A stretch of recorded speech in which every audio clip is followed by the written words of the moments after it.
മാംഗല്യം. ജാനി. ജഗൻ വീണ്ടും അവളെ നോക്കി എന്തോ പറയുവാൻ തുനിഞ്ഞു. നിങ്ങളോട് ഞാനൊരു 1000 പ്രാവശ്യം പറഞ്ഞതല്ലേ ഇവരാണ് ഇതിന്റെ പിന്നിലെന്ന്. ഒരു പ്രാവശ്യമെങ്കിലും എൻ്റെ വാക്ക് വിശ്വസിക്കാൻ നിങ്ങൾ ശ്രമിച്ചോ? അന്ന് നിങ്ങൾ എൻ്റെ വാക്ക് കേട്ടിരുന്നെങ്കിൽ ഇന്ന് നമ്മുടെ രണ്ടുപേരുടെയും ജീവിതം ഇങ്ങനെയൊക്കെ ആവില്ലായിരുന്നു. നിങ്ങൾ മനസ്സുകൊണ്ട് ഇഷ്ടപ്പെട്ട പെൺകുട്ടിയെ നിങ്ങൾക്ക് വധുവായി ലഭിക്കുമായിരുന്നു. ജാനിയിൽ നിന്ന് കേട്ട വെളിപ്പെടുത്തൽ മാണിക്യമംഗലം കോവിലകത്തുള്ള ഓരോരുത്തരെയും പിടിച്ചുലച്ചു കളയും വിധമുള്ളതായിരുന്നു. ജാൻവി, വന്നേ, എനിക്ക് നിന്നോടൊപ്പം സംസാരിക്കാനുണ്ട്. സുഗന്ധിയും ഹിമയും പോകരുത്.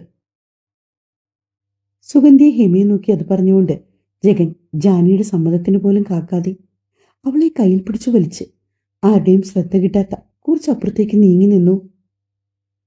ഇനി നിങ്ങൾക്ക് എന്താ പറയാനുള്ളത്? നോക്ക് ജാൻവി, അപ്പോഴത്തെ മാനസികാവസ്ഥയിൽ ഞാനും നിന്നെ കേൾക്കാൻ തയ്യാറായിരുന്നില്ല. ശരിയാണ്. പക്ഷേ വേണ്ട ജഗൻ, ഇനി ഒരു പക്ഷേയും ഇല്ലിതിൽ. കുറ്റം ചെയ്തത് ആരായാലും ശിക്ഷിക്കപ്പെടണം. ശിക്ഷിക്കപ്പെട്ടേ പറ്റൂ. നിങ്ങൾക്ക് ചിലപ്പോൾ അവരോട് ക്ഷമിക്കാൻ കഴിയുമായിരിക്കും. നിങ്ങളുടെ അപ്പച്ചിയും മോളും ഒക്കെ അല്ലേ. കുടുംബാംഗങ്ങൾ എല്ലാവരും കൂടി പറയുമ്പോൾ നിങ്ങൾക്കതിന് കഴിയും. എന്നാൽ ഈ ജാൻവിക്ക് അതിന് സാധിക്കില്ല. അന്ന് എൻ്റെ അമ്മ എല്ലാവരുടെയും മുമ്പിൽ വെച്ച് എന്നെ തല്ലി ഒരു ചീത്ത പെണ്ണായിട്ട് എന്നെ ചിത്രീകരിച്ചു. ഞാൻ അനുഭവിച്ച മാനസിക വേദന അതെത്രത്തോളമാണെന്നുള്ളത് ആരോടും പറഞ്ഞാൽ മനസ്സിലാവില്ല. ജാൻവി, പക്ഷെ എനിക്കങ്ങനെയല്ല. എന്നെ സമ്മതിച്ച് എൻ്റെ ജീവിതം നശിച്ചു പോകാൻ കാരണക്കാരായ 2 പേരാണവർ. അതുകൊണ്ട് അവർ ശിക്ഷിക്കപ്പെട്ടേ പറ്റൂ. ഇനി അവരെ സേവ് ചെയ്യാൻ ജഗൻ എന്തെങ്കിലും ഉദ്ദേശമുണ്ടെങ്കിൽ ഞാൻ അവർക്കെതിരെ കംപ്ലൈന്റ് കൊടുക്കും. അവസാന വാക്കുപോലെ ജാൻവി പറഞ്ഞു. നോക്ക് ജാൻവി, അവരെ ഒരിക്കലും രക്ഷിക്കാൻ ഞാൻ നോക്കില്ല. അതിനെ ആര് വന്ന് പറഞ്ഞാലും ശരി. പിന്നെ തെറ്റ് ചെയ്തു പോയി എന്ന് തോന്നിയത് നിന്നോട് മാത്രമാണ്. ഓഹോ, അങ്ങനൊരു തോന്നലൊക്കെ ഉണ്ടോ ഈ മനസ്സിൽ? എന്നിട്ട് ആ ഒരു രീതിയിലല്ലായിരുന്നല്ലോ എന്നോടുള്ള പെരുമാറ്റം. ജാൻവി പറഞ്ഞതും ജഗൻ ഒരു ഉത്തരമില്ലാതെ നിന്നു. എങ്കിൽ ജഗൻ ആദ്യം അവരുടെ പേരിൽ കംപ്ലൈന്റ് കൊടുക്കൂ. അവരെ പോലീസ് അറസ്റ്റ് ചെയ്യട്ടെ, എന്നിട്ടാവാം ബാക്കി സംസാരമൊക്കെ. അത് പറഞ്ഞ് ജാനി നേരെ ഹോളിലേക്ക് തന്നെ വന്നു. കല്ലിച്ച മുഖത്തോടെ നിൽക്കുന്ന ജാൻവിയെ കാണിക്കെ സുഗന്ധിക്ക് മനസ്സിലായിരുന്നു അവർ തന്നോട് ഒരിക്കലും ക്ഷമിക്കില്ലെന്ന്. എങ്കിലും അവസാന ശ്രമം പോലെ സുഗന്ധി ഹിമയും ജാൻവിയുടെ കാൽക്കലേക്ക് വീണു. കുട്ടി, നീ ഞങ്ങളോട് ക്ഷമിക്കണം. ഞങ്ങളാ ഒന്നും അറിയാത്ത നിന്നെ ഇതിൽ കരുവാക്കിയത്. സുഗന്ധി പറഞ്ഞതും ജാൻവി അവരെ രണ്ടുപേരെയും പിടിച്ചെഴുന്നേൽപ്പിച്ചു തന്റെ കാൽക്കൽ നിന്ന്. ഇനി ആർക്കും അറിയാത്ത മറ്റൊരു കാര്യം കൂടി പറയാം. താഴെ നിന്ന് നിങ്ങൾ തന്ന ജ്യൂസ് കുടിച്ചിട്ട് ഞാൻ ഇങ്ങനെ കൃത്യമായി ജഗന്റെ മുറിയിൽ തന്നെ എത്തി. എൻ്റെ ഒരു ഓർമ്മ ശരിയാണെങ്കിൽ തീർച്ചയായും ഞാൻ മിഥുവിൻ്റെ റൂമിലേക്കാണ് പോവേണ്ടത്. പകരം ഞാൻ ഇങ്ങനെ കൃത്യമായി ജഗന്റെ മുറിയിൽ തന്നെ കിടന്നു. അതിനെനിക്കൊരു ഉത്തരം കിട്ടണം.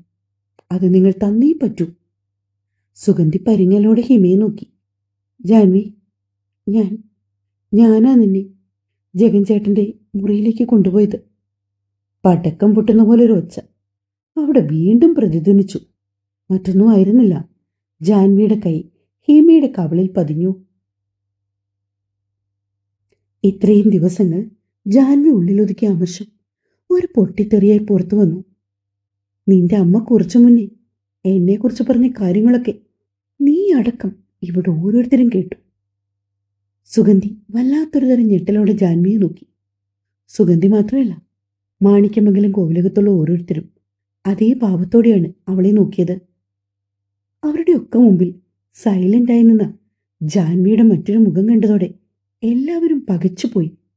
എന്തിനേറെ പറയുന്നു, ജഗനടക്കം.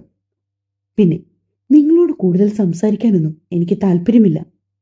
എന്തൊക്കെ പറഞ്ഞാലും ഞാനിതിനെ നിയമപരമായി തന്നെ നേരിടും. അതും പറഞ്ഞുകൊണ്ട് ജാൻവി ജഗന്റെ നേർക്ക് നോക്കി. മോളെ ജാൻവി, മുത്തശ്ശൻ കുട്ടിയോടൊരു കാര്യം ചോദിക്കട്ടെ? പെട്ടെന്ന് സേതുനാഥന്റെ ശബ്ദത്തോടെ ഉയർന്നു കേട്ടതും എല്ലാവരുടെയും ശ്രദ്ധ സേതുനാഥന്റെ നേർക്കായി. ജാൻവിയും അയാളെ നോക്കി. എന്താ മുത്തശ്ശ? മോളെ, അവർ തെറ്റ് ചെയ്തു. നമ്മളത് കണ്ടുപിടിച്ചു, ശിക്ഷയും വിധിച്ചു. ഇനിയും ഇതിനു മുകളിൽ മറ്റൊരു നടപടി വേണോ ഇക്കാര്യത്തിൽ? സേതുനാഥൻ ചോദ്യഭാവത്തിൽ ജാൻവിയെ നോക്കി. ഒരു നിമിഷം ജാൻവി കണ്ണുകൾ ഇറുക്കിയടച്ച് മുഷ്ടി ചുരുട്ടിപ്പിടിച്ചുകൊണ്ട് ദേഷ്യം നിയന്ത്രിക്കാൻ ശ്രമിച്ചു. സേതുനാഥൻ വീണ്ടും തുടർന്നു. ഇനി മേലിൽ ഇവളെ ഈ പഠിപ്പുരയ്ക്കകത്ത് കയറ്റണ്ട. പക്ഷെ ഇനിയും നമ്മൾ ഇതിന്റെ പിന്നാലെ കേസും കൂട്ടവുമായി പോയാൽ അതിലേക്ക് വലിച്ചിഴിക്കപ്പെടുന്നത് നമ്മുടെ മാണിക്യമംഗലം കോവിലകമല്ലേ മോളെ? ഒന്നോ രണ്ടോ പേര് ചെയ്ത തെറ്റിന്റെ പേരിൽ ഈ കുടുംബം ഇത്രയും വർഷങ്ങളായി നമ്മൾ കാത്തു സൂക്ഷിച്ച പാരമ്പര്യമൊക്കെ ഇല്ലാതായി പോകുന്നതിനെക്കുറിച്ച് എനിക്ക് ആലോചിക്കാൻ കൂടി കഴിയുന്നില്ല. സേതുനാഥൻ പറഞ്ഞതും ആ വീട്ടിലുള്ള ഏകദേശം എല്ലാ ആളുകളും അതിനെ ശരിവെക്കും വിധത്തിലായിരുന്നു കേട്ടു നിന്നത്. ഇനിയും നേരം വെളുക്കാത്ത കുറെ മനുഷ്യർ. ജാൻവി ചുണ്ടിനിടയിൽ വെച്ചാണ് പിറുപിറുത്തതെങ്കിലും ജഗന്നാഥൻ അവളുടെ സംസാരം കൃത്യമായി കേട്ടു. ജാൻവി എല്ലാരെയും മാറി മാറി നോക്കി, ജഗനെ ഒഴികെ. നിങ്ങൾക്കൊക്കെ എങ്ങനെ ഇതുപോലെ ചിന്തിക്കാൻ കഴിയുന്നു? എങ്ങനെ ഇത്രയും ചീപ്പായി ഇവർ ചെയ്ത തെറ്റിനെ നിസ്സാരവൽക്കരിക്കാൻ കഴിയുന്നു? ആദർശങ്ങളുള്ള മുത്തച്ഛനാണോ ഇതുപോലെ പറയുന്നേ? ഇവർ ചെയ്ത ക്രൂരതയുടെ ബാക്കി പത്രമായി ഞാനും ഈ നിൽക്കുന്ന ജഗനുമാണ് മാറിയത്. ഒരുപക്ഷെ അന്നവര് ഇങ്ങനൊരു കള്ളത്തരം കാണിച്ചില്ലായിരുന്നെങ്കിൽ സന്തോഷമായിട്ട് 2 സ്ഥലങ്ങളിൽ കഴിയേണ്ട 2 പേർ ഇന്നിപ്പോ നോക്ക്, ഞങ്ങളുടെ ജീവിതം ഇവിടെ വരെ എത്തി നിൽക്കുന്നു. അത്രയൊക്കെ കാണിച്ചു കൂട്ടി ഇവരോട് ഞാൻ ക്ഷമിക്കണമെന്നാണോ ജഗന്റെ മുത്തശ്ശൻ പറയുന്നത്? മോളെ, ഞാൻ പറഞ്ഞില്ലേ, അവർ തെറ്റ് ചെയ്തു. അവരത് സമ്മതിക്കുകയും ചെയ്തു. ഇനിയൊരു ശിക്ഷാവിധിയുടെ ആവശ്യമുണ്ടോ? ഉണ്ട്. ഇവർക്ക് ശിക്ഷ വേണം മുത്തശ്ശ.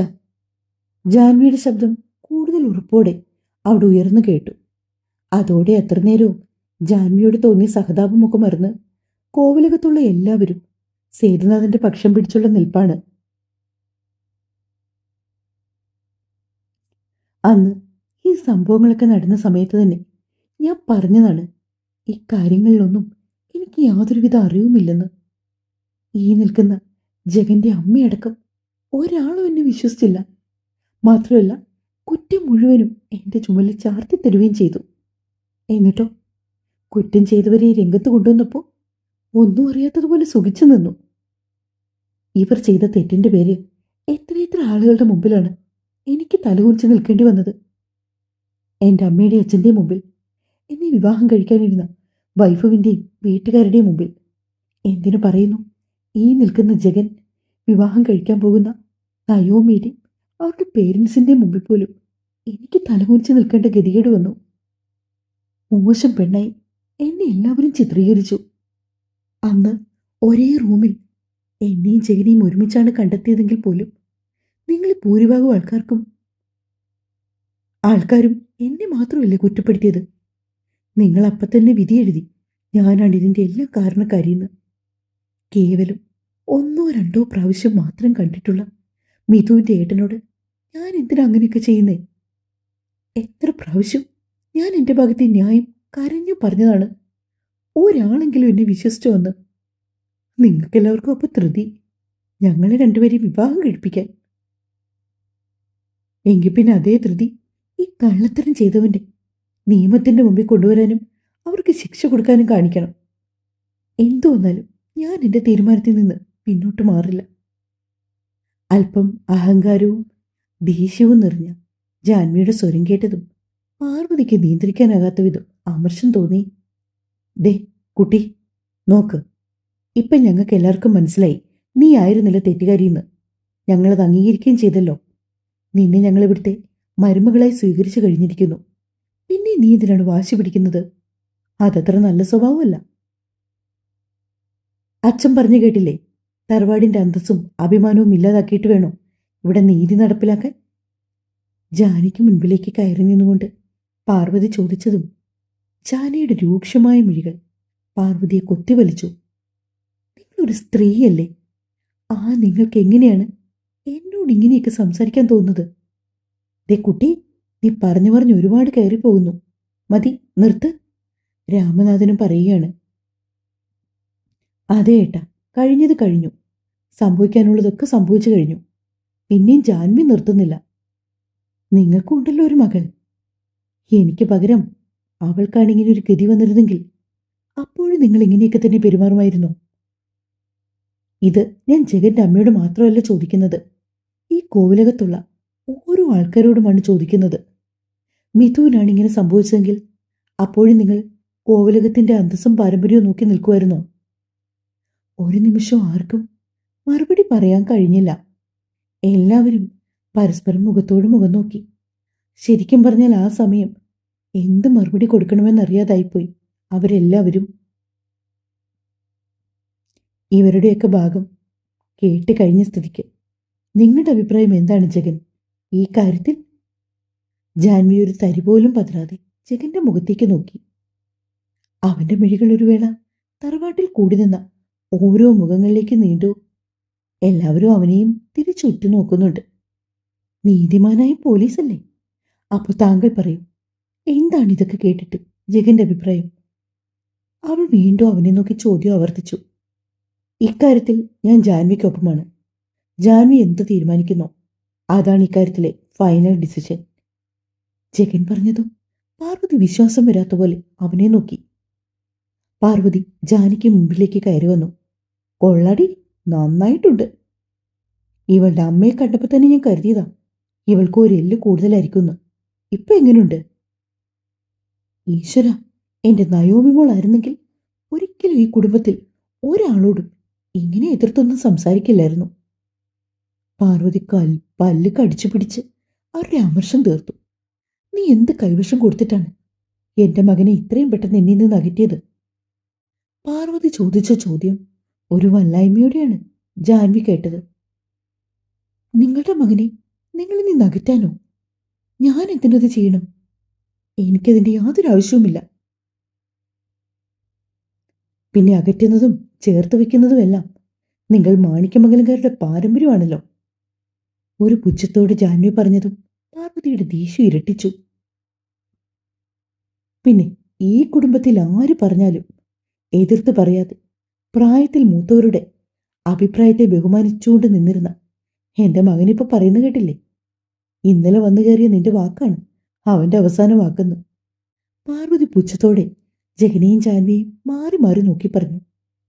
നിങ്ങളുടെ മകനത് പറഞ്ഞെങ്കിൽ അത് എന്തുകൊണ്ടായിരിക്കുന്നു ചിന്തിക്കാനുള്ള ബോധമില്ലേ നിങ്ങൾക്ക്? പുറമേ നിന്ന് നോക്കിക്കാണുന്നവർക്ക് വിശാലമായ കോവിലകം, വിശാലമായ മനസ്സുള്ള ആൾക്കാർ. പക്ഷേ ഇതിൻ്റെ ഉള്ളിലേക്ക് കയറുമ്പോഴല്ലേ ശരിക്കും മനസ്സിലാവുന്നത് നിങ്ങളുടെയൊക്കെ ഇത്രയും ഇടുങ്ങിയ ചിന്താഗതിയെന്ന്. ഒന്നുമില്ലെങ്കിലും നിങ്ങളൊരു കോളേജ് പ്രൊഫസറല്ലേ? അതിൻ്റെ ബോധമെങ്കിലും കാണിക്കണ്ടേ ഒരു കാര്യത്തിൽ തീരുമാനം എടുക്കുമ്പോൾ? ജാൻവി കൂസൽ ഏതുമില്ലാതെ പാർവതിയെ നോക്കി പറഞ്ഞതും പാർവതിക്കത് തന്റെ അഭിമാനത്തിനേറ്റ ആദ്യ അടിയായിട്ടാണ് തോന്നിയത്. നീ ആരോടാ സംസാരിക്കുന്നതെന്നറിയാമോ? നീ എന്താ ഇപ്പൊ പറഞ്ഞതെന്ന് നിനക്കറിയാമോ? അറിയാം, നല്ലോണം അറിയാം. ആന്റിയുടെ വിരട്ടിലൊന്നും എൻ്റെ അടുത്ത് വേണ്ട. ഇത് പെണ്ണു വേറെയാ. പേടിപ്പിക്കാൻ വന്നാൽ അങ്ങനെ പേടിച്ചൊരിക്കലും നിൽക്കില്ല ഈ ജാൻവി. എടി അഹങ്കാരി! മുന്നും പിന്നും നോക്കാതെ പാർവതി അവളെ അടിക്കുവാൻ വേണ്ടി കൈ ഉയർത്തിയതും ഒരു നിമിഷം കൊണ്ട് ജഗൻ അവരുടെ കയ്യിൽ കയറി പിടിച്ചു. തുടരും. എന്റെ പൊന്നെ, ഇനി എങ്ങനാവും പിള്ളേരെ?